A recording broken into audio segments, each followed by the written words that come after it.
I always knew Nathan resented me. Growing up, he was the golden child of the family, straight A's, perfect SAT scores, acceptance to all the top colleges.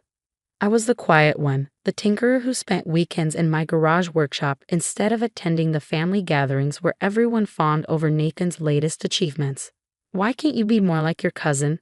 my parents would ask. "Nathan's already interning at Goldman Sachs, and you're still playing with computers." What they didn't understand was that I wasn't playing. I was building, creating, innovating. By 17, I developed my first machine learning algorithm. By 22, I had 3 patents pending. But in our family, nothing could compete with Nathan's traditional path to success. Until now. The email from the patent office sat open on my laptop, confirming that my latest innovation, a revolutionary AI-driven security system, was officially protected. After 5 years of work, countless sleepless nights, and every penny of my savings, I was finally ready to launch SecureFlow Technologies. My phone buzzed with a text from Nathan. "Heard about your little startup. Cute. Want to grab coffee? Maybe I can give you some business advice." I stared at the message, my finger hovering over the delete button.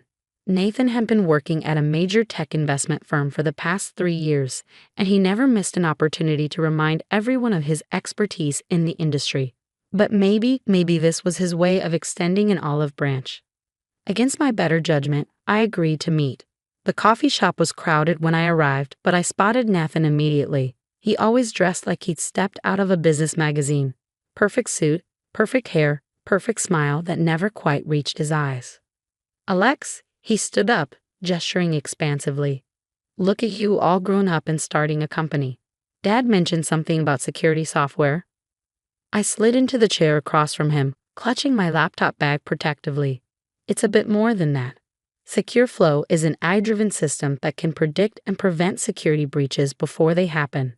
The algorithm learns from—" Yes, he cut me off, waving his hand dismissively. "Very interesting. But Alex, be realistic. The security software market is dominated by major players. What makes you think a small startup could compete?"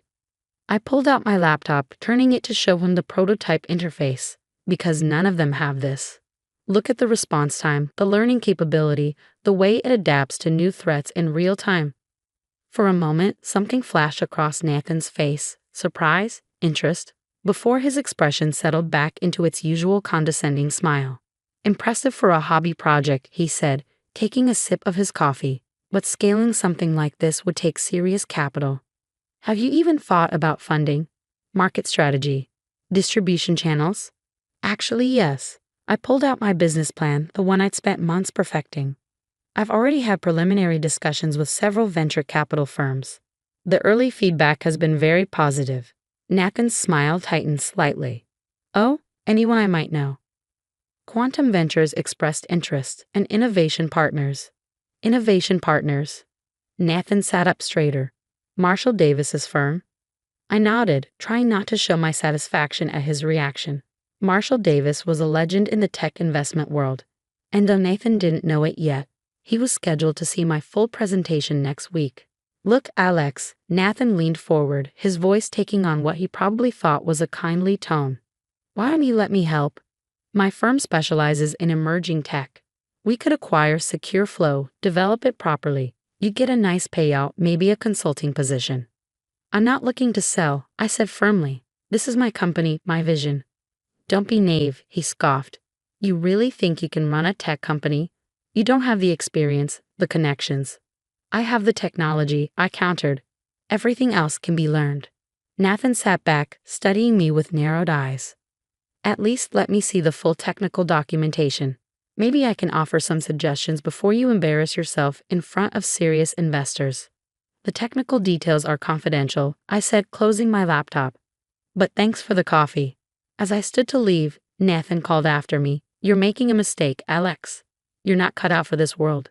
Stick to small projects in your garage where you can't get hurt." I should have listened to my instincts, should have recognized the dangerous glint in his eyes.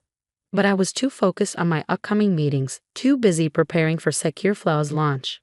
1 week later, everything fell apart. The email from Innovation Partners arrived at 3 a.m.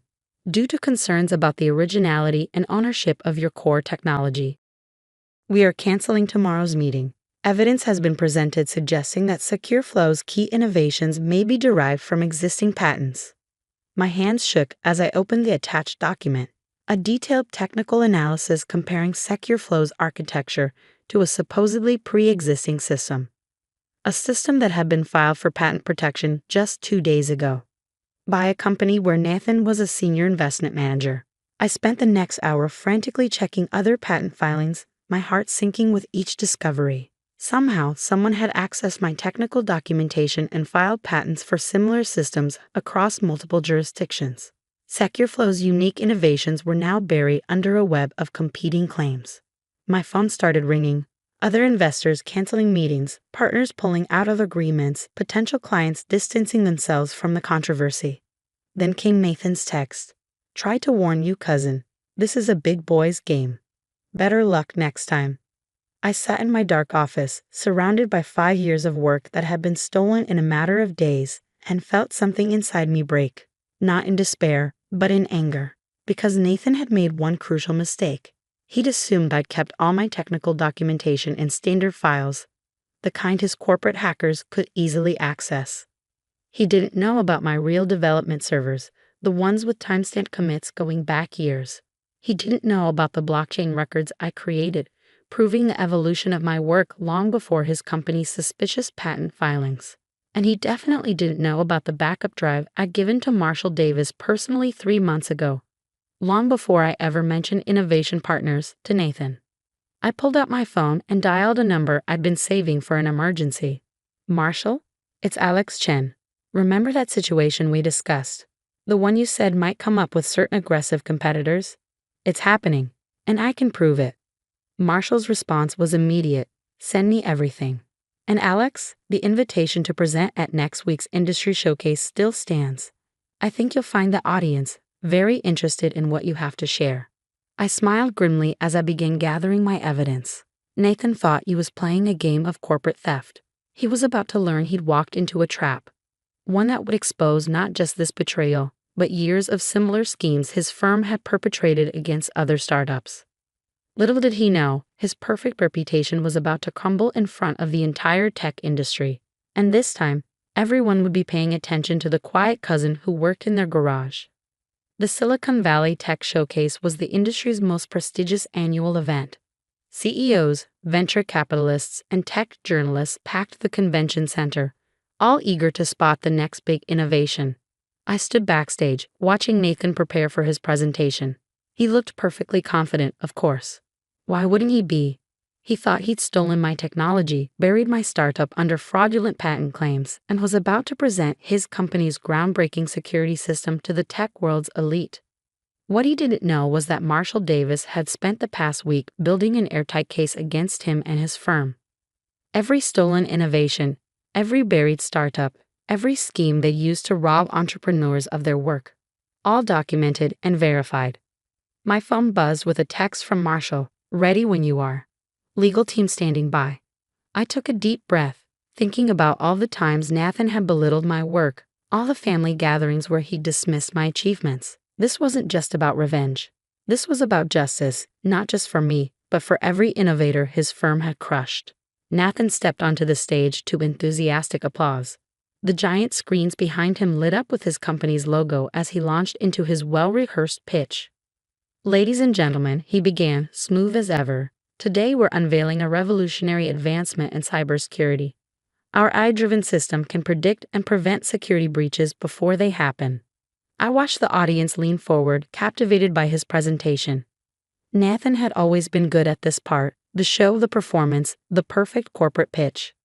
"The core of our innovation lies in our proprietary machine learning algorithm," he continued, bringing up technical diagrams that I knew intimately, because I created them. "Our team has developed a unique approach to threat detection." That was my cue. I stepped out from behind the curtain, laptop in hand. "Interesting algorithm," I said, my voice carrying clearly through the auditorium. "Would you mind explaining how the neural network architecture handles adaptive threat response?" Nathan's perfect smile faltered for just a moment. "That's proprietary information." "Really?" I connected my laptop to the presentation system, and new windows appeared on the giant screens. Because I can explain it perfectly. After all, I wrote it. The audience murmured as my development logs appeared. Years of work, thousands of commits, all timestamped and blockchain verified. You see, I continued, advancing through the displays. What's fascinating about this proprietary system is that its entire development history exists on my servers.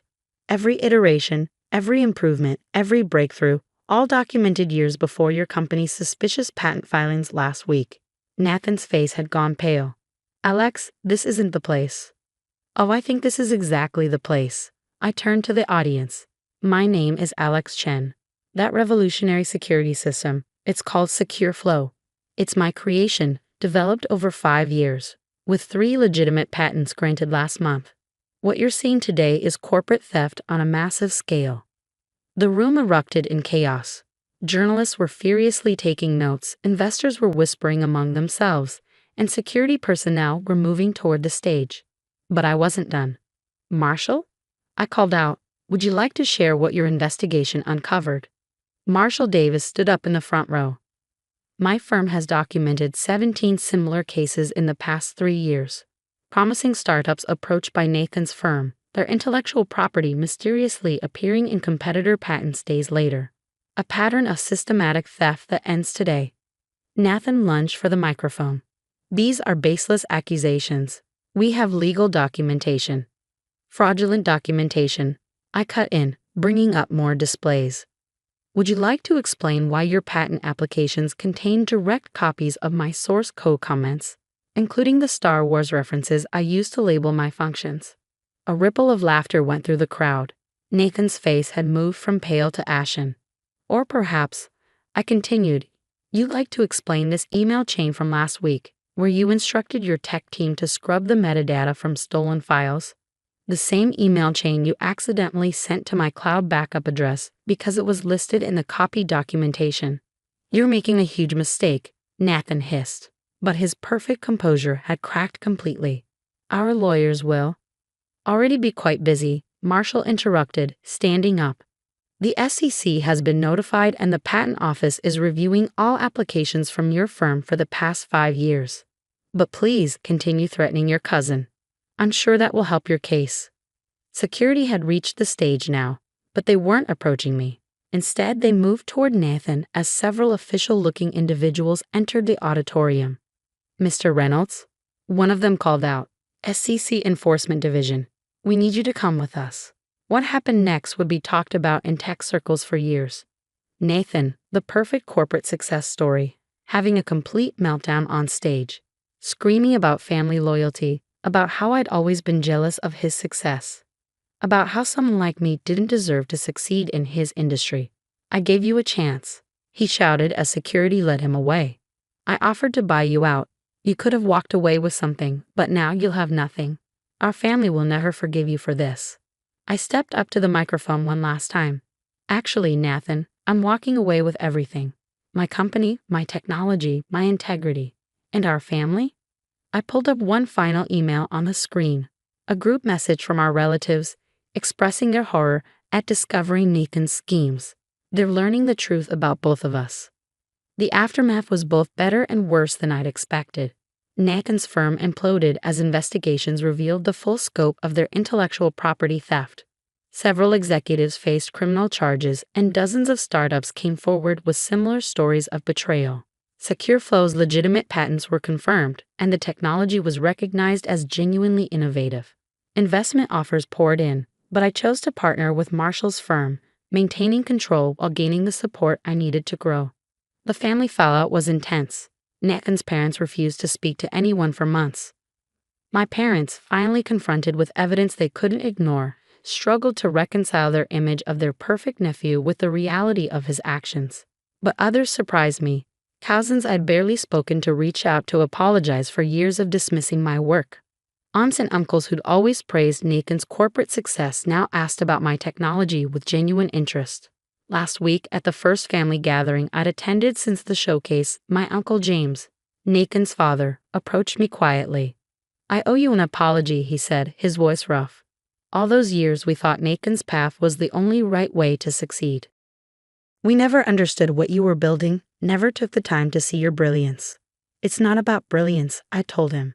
It's about integrity, about creating something real instead of stealing from others. He nodded slowly. Nathan lost sight of that somewhere. Got so caught up in appearing successful that he forgot about being worthy of success.